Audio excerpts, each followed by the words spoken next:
Adventure time!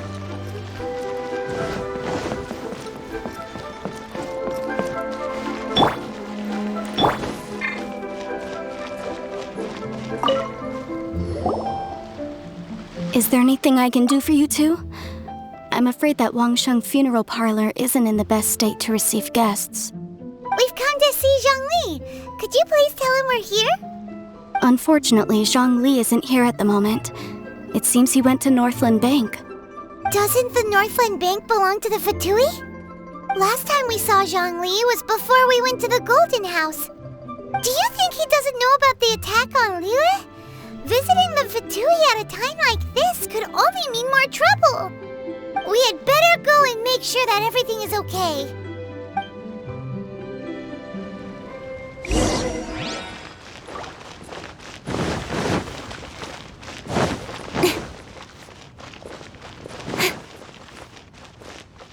You stock at cigarettes? Bad news for my purse.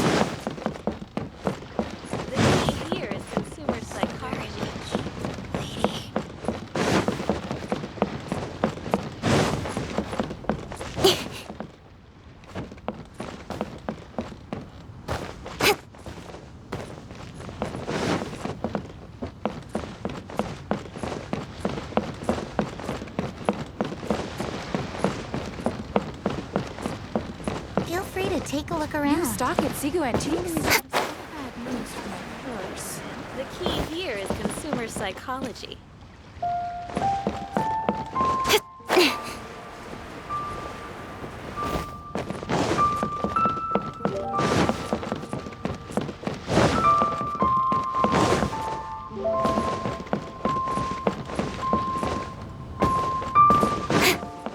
Bang!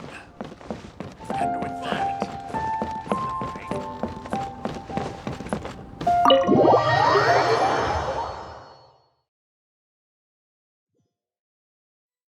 You call this cooperation between Harbingers? Cooperation involves communication, you know. Don't take it to heart, child.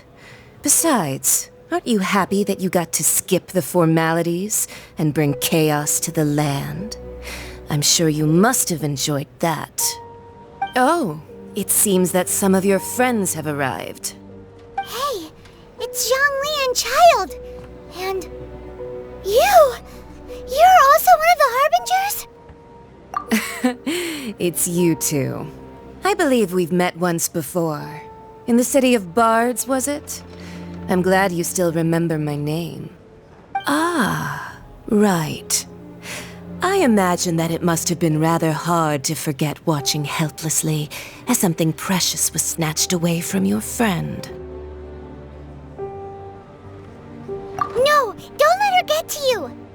You've yet to gather the powers of all 7 elements, and our last battle at the Golden House was almost more than you could handle.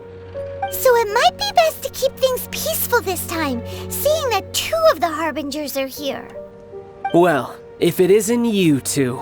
This is our first time seeing each other since Liyue was nearly wiped off the map. This is certainly a bit awkward, wouldn't you say? Paimon knew that we should never have trusted a Fatui Harbinger. Oh, now don't say that. Sure, I may have misled you, but I never had anything against you personally. Besides, I thought we were getting along quite well together, didn't you? Except for that little tussle we had at the end.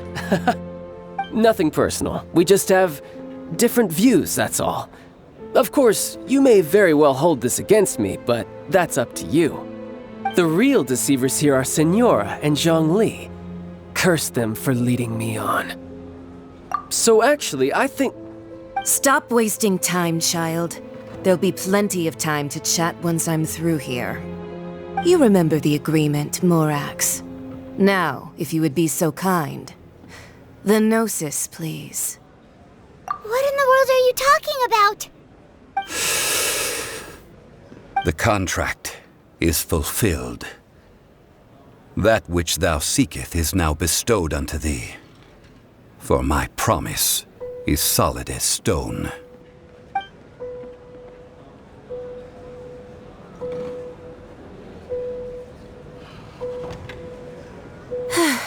sanctimonious. What? So you're the Lord of Chio? No, wait. That's an exciting twist and all, but why give the Gnosis to the Fatui? I do not give it for free. I give it as agreed upon in the contract, for it is a matter solely between the Tsaritsa and I. Yeah, you don't think you went a little bit too far with that whole fake death thing? Everyone was preparing the ceremony for you and splat! This big dragon falls out of the sky and all of Lyric goes into an uproar. Talk about a disaster. Gathering all the forces that had been bubbling behind the scenes, and then stirring them together in a pot that was bound to boil over. That's what he wanted to see, am I right? Wait, what? Perhaps it's best that I explain. As you know, I've dwelt upon this world for more than 6,000 years. It is now 3,700 years ago that I founded Liyue together with the Adepti. Even boulders that can withstand whirlpools will erode with the passing of time. I kept convincing myself that cracks had not begun to form, and that the end of my time had not yet come. Until one drizzly day, as I was strolling along the harbor, I heard a merchant tell one of his workers, "You finished your duties. Go ahead and call it a day." I stood motionless among the crowds, asking myself, have I already finished my duties? Oh, Zhongli. But as I began to consider relinquishing my divine role, I soon discovered that many reasons still remained to not hastily depart. Was Liyue, the city I had dwelt in for so long, already prepared to enter its next age?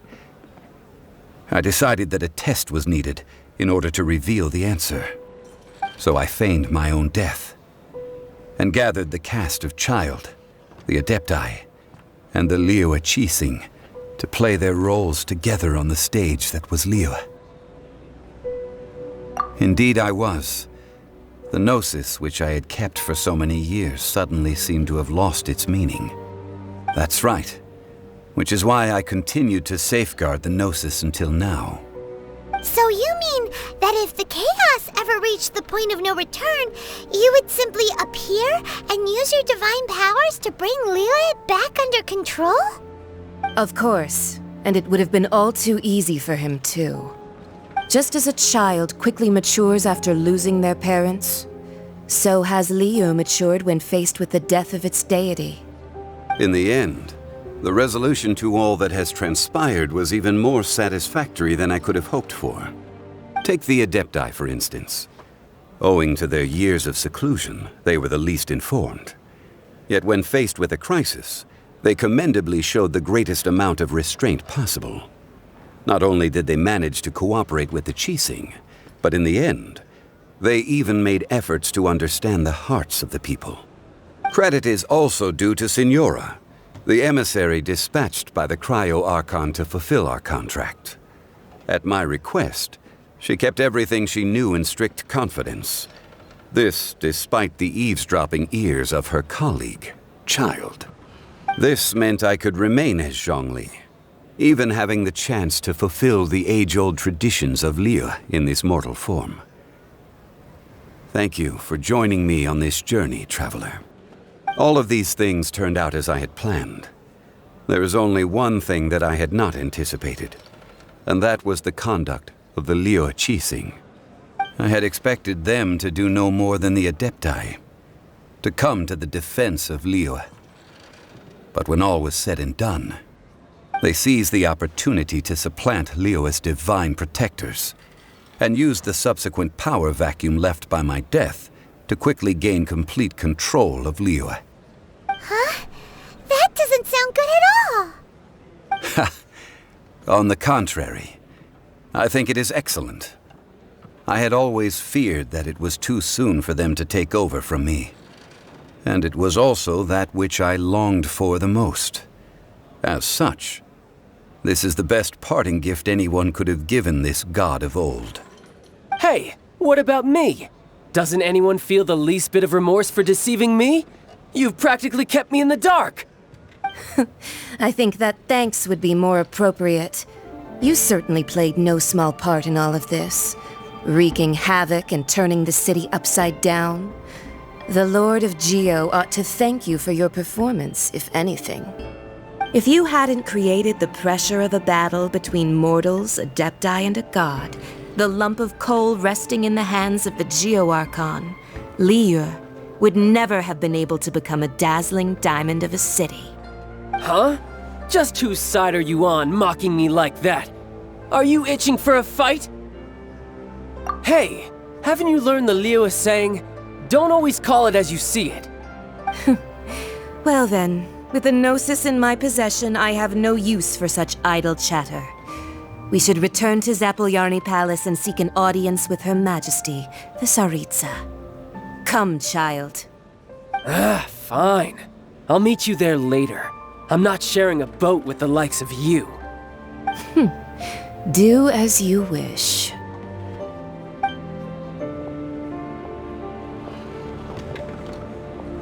Now then, is there anything else you wish to ask me? Right! As Zhongli always told us, a good trade is a fair trade. Paimon has no idea what could be a good trade for a Gnosis. Realistically speaking, there is no such thing. Huh? However, I am the god of contracts. For thousands of years, I have made countless contracts. If the deal was of no benefit, then I certainly would not be inclined to agree to it. My agreement with the Cryo-Archon will be the last of my contracts as the Geo-Archon. My contract to end all contracts. As for the bargaining chip that the Tsaritsa used to balance the scales, uncover that answer for yourself in your future journeys.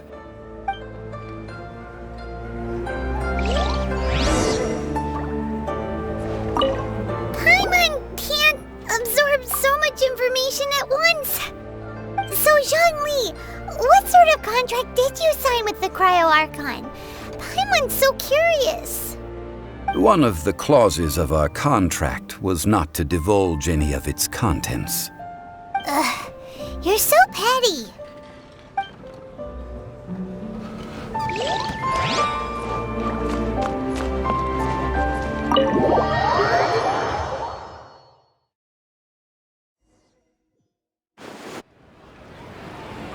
Today's the day of the rite of parting.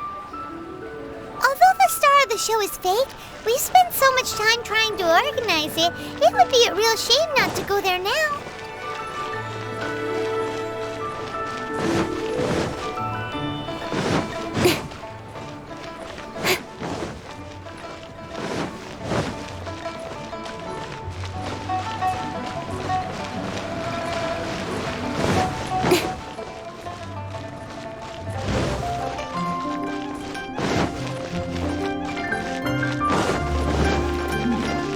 This is a peaceful neighborhood.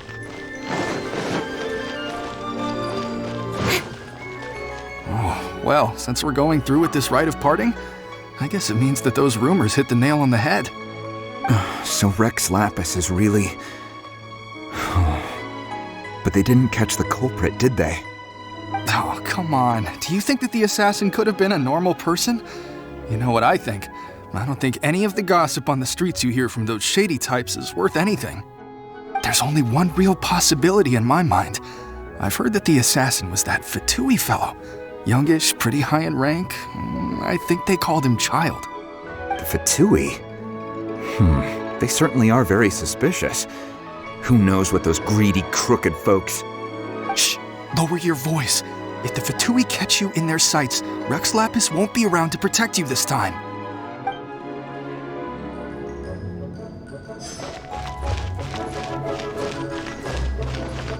You know that god from the ocean couldn't have just shown up out of nowhere.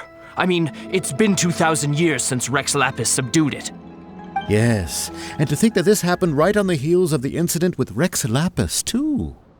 Say, Do you think the person who assassinated our lord and released that evil god might have been one and the same? Now that you mention it, that's very possible. Yes, it's very possible indeed. I mean, it all fits together. That person must have colluded with the evil god to harm Rex Lapis. Oh, that wicked, black-hearted scoundrel. Still, what sort of supernatural prowess must this person possess to be able to do such things? I have never heard of such a person in all my years. Ah, forget it. Guessing's no use to us. Look, the Millilith over there looks like he's about to make an announcement. Let's hear what the Ministry of Civil Affairs has to say first.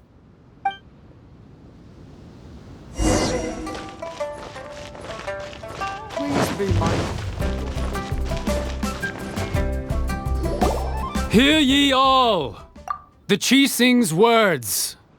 Though a dragon soars ageless as the mountains, it too must return to dust. This is common knowledge. Gods and Adepti live glorious lives, but both light and shadow have their season. So too must they face divinely appointed trials. Rumors and hearsay abound on the streets that Rex Lapis was murdered. Now, let the truth be revealed.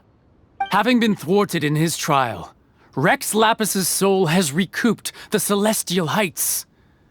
He beseeches the people of Liyue to grieve not and to let not their hearts be saddened. Nor are they to believe street-born rumors or indulge in baseless speculation.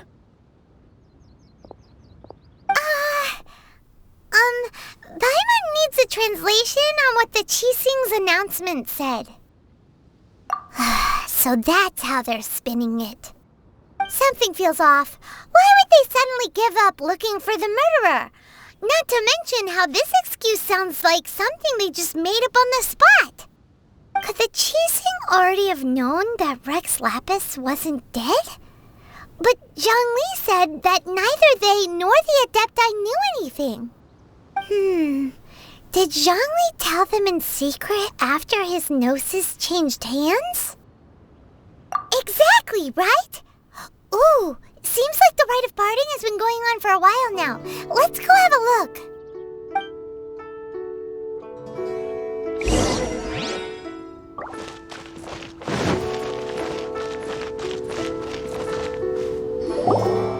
Look, it's Ningguang and Keqing. Are they saying something? Are their speeches over? As said previously, Rex Lapis's soul returning to the heavens is the end of the contract. And it is also the end of an era. 3,700 years of contracts burnt and reduced to ash. We, the people of Liyue, were indeed prosperous. But blinded by our prosperity, we forgot that time can be pitiless. The long, unending dream of our Archon walking among us. Now that we have awoken from our dream, we must learn to say farewell. Will you stand with us as we re-establish our contracts? As we build a new age of prosperity? So concludes the words of Her Eminence the Tianquan. Does Her Eminence the Yuheng have anything to add? Huh? Is she looking this way? Traveler.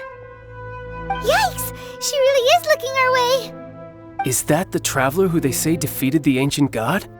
So young! The Liyue Qixing always repay their debts. And as you have heard, our eyes see far and our reach is long. Name your price. You deserve that much. Whoa!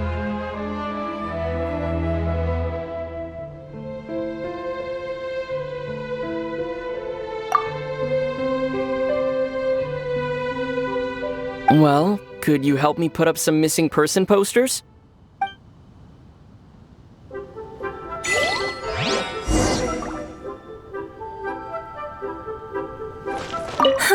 And to think I'd put my best perfume on before coming here, thinking you'd like it. But it seems as if those perfumes really were meant to be offered to Rex Lapis. Well, that's fine. Suffer no rivals in love, they say. And that's 3 gone in one stroke.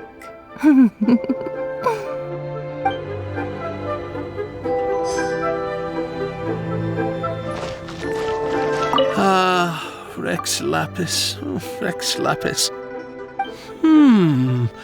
Now that I think about it, if everyone's of the same mind as me, perhaps mementos for Rex Lapis might be the best short-term business opportunity.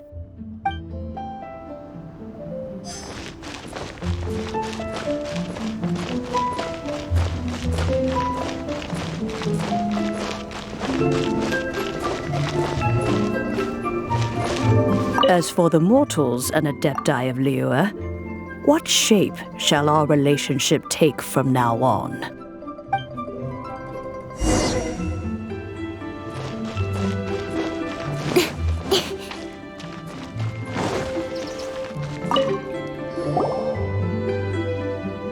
Hey, Zhongli!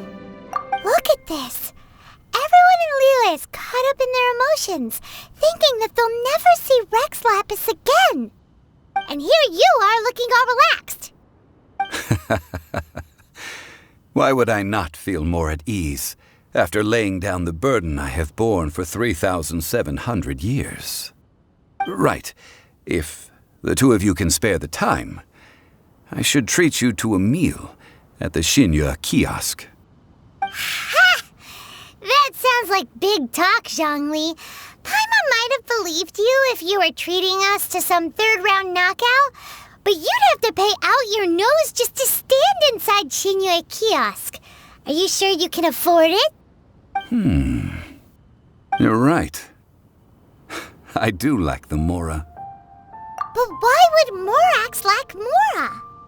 As the Rex Lapis Morax, I can easily create Mora. But since I have chosen to walk this earth as the mortal Zhongli, I should abide by the same rules that mortals do. When I was journeying with you, though I still had the Gnosis in hand, I knew that I must soon retire from my role as an Archon, so I had to rehearse a little for my new life. Oh, no wonder! Paimon gets it now.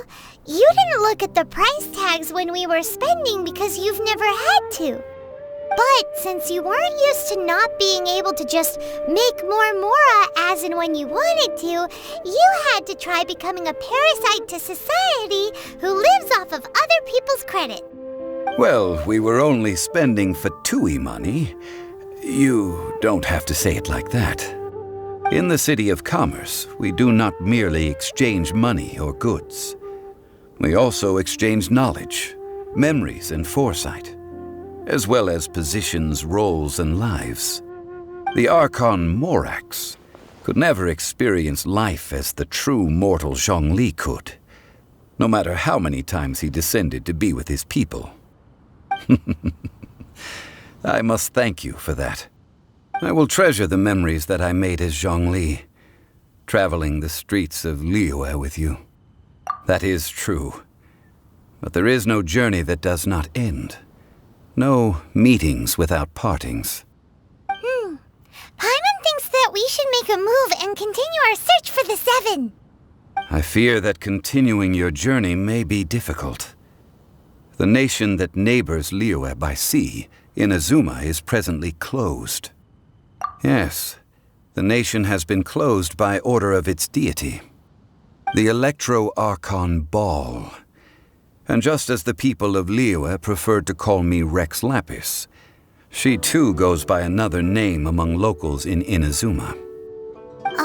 Paimon thinks we've heard that one before. Raiden? That is the case. And since Raiden is also the Shogun of Inazuma, people call her the Raiden Shogun. That said, though people at the wharf were saying that the situation in Inazuma is very tense, Paimon doesn't remember that always being the case. It wasn't that bad last year. Zhongli, since you're Rex Lapis, shouldn't you know something about what's happening there? Just how did Inazuma become a closed nation? It's because of visions. Visions?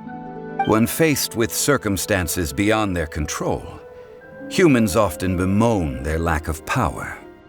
But if a person shows true strength of will at a desperate and fateful moment in their life, the gods will look upon them with favor. This is what visions are. Magical foci bestowed upon those who have been acknowledged by the gods. Uh-huh. That's how people in Teyvat see it. But starting from last year, the Raiden Shogun began promulgating the Vision Hunt Decree. Vision Hunt Decree? Yes. It was an order to seize all visions within Inazuma's borders, and to inlay them upon the hands of the statue of the omnipresent god. They want to seize visions. But why? Aren't visions blessings from the gods? I should think that in the Raiden Shogun's eyes, it is precisely because they are divine blessings that they should be under the sole dominion of divinity. Whoa, that's harsh. The Anemo Archon is the god of freedom, and the Geo Archon is the god of contracts. For her part, the Raiden Shogun is the god of eternity. It seems as though she has finally decided to eliminate any unstable elements that could pose a threat to her eternal realm. The fact that even I, the oldest of the seven, have now passed away, will only strengthen her resolve to pursue eternity.